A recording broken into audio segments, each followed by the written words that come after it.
पिछले 3 चुनाव का ये ट्रेंड, जिसने शेखावाटी जीता उस पार्टी की ही बनी है प्रदेश में सरकार। कांग्रेस गढ़ बचाने में जुटी, भाजपा का जीत पर फोकस। 3 चुनाव में 2 बार कांग्रेस जीती, भाजपा 1 बार। झुंझुनू विधानसभा चुनाव को लेकर प्रचार चरम पर है। भाजपा राज बदलना चाहती है तो कांग्रेस रिवाज यानी भाजपा सत्ता हासिल करने के लिए पुरजोर प्रयास कर रही है और कांग्रेस प्रदेश में 5 साल बाद सरकार बदलने की परिपाटी को बदलने के लिए ताकत लगा रही है।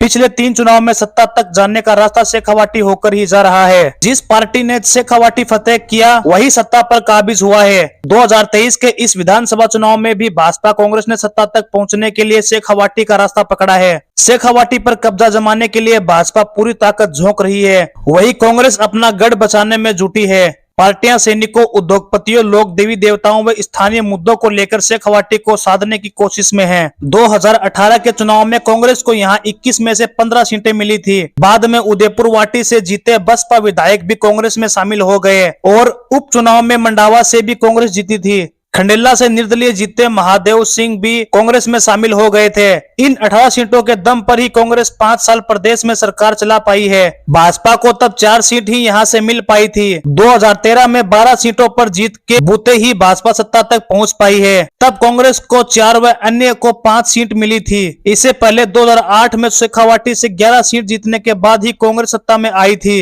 उस चुनाव में भाजपा को 6, माकपा व बसपा को 4 सीटों पर जीत मिली थी। लाल डायरी व पेपर लीक मामला हो या केंद्र की अग्निवीर योजना का विरोध, शेखावाटी पूरे साल चर्चा में रहा है। प्रदेश सरकार के सियासी संकट के दौर में भी शेखावाटी की विधायक चर्चा में रहे।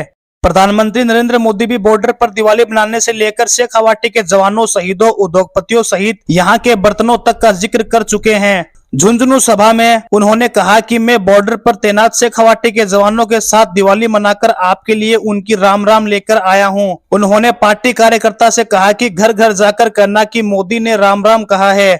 उन्होंने शेखावाटी के किसान के बेटे को उपराष्ट्रपति बनाने सहित उपराष्ट्रपति जगदीप धनखड़ के दौरों पर कांग्रेस की प्रतिक्रिया का जिक्र कर शेखावाटी के लोगों को साधने का प्रयास किया है। भाजपा शेखावाटी को साधने के लिए 1 साल से प्रयास कर रही भाजपा की प्रदेश स्तरीय कार्य समिति की यहाँ पहली बार हुई बैठक को काफी भव्य बनाया गया, जिसमें तत्कालीन प्रदेशाध्यक्ष डॉक्टर सतीश पूनिया, पूर्व मुख्यमंत्री वसुंधरा राजे सहित पार्टी के बड़े नेता शामिल हुए। वहीं कांग्रेस ने भी स्थानीय मुद्दों को लेकर शेखावाटी से जुड़ने का प्रयास किया है। मुख्यमंत्री अशोक गहलोत ने तो यहाँ चुनावी सभा के दौरान उदयपुर वाटी विधानसभा क्षेत्र को गोद लेने की भी बात कही है। शेखावाटी की हर सीट पर इस बार भी कड़ा मुकाबला है। भाजपा ने प्रतिपक्ष नेता राजेंद्र राठौड़ को उनकी परंपरागत चूरू सीट से बदलकर तरानगर भेजा है।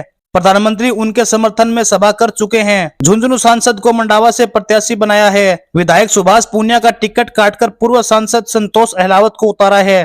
कांग्रेस ने भी खेतड़ी विधायक डॉक्टर जितेंद्र सिंह, पिलानी विधायक जेपी चंदेलिया का टिकट काटकर नए चेहरों को मैदान में उतारा गया है। भाजपा की ओर से प्रधानमंत्री नरेंद्र मोदी तारानगर व झुंझुनू, केंद्रीय गृह मंत्री अमित शाह नवलगढ़ व नीम का थाना में सभा कर चुके हैं।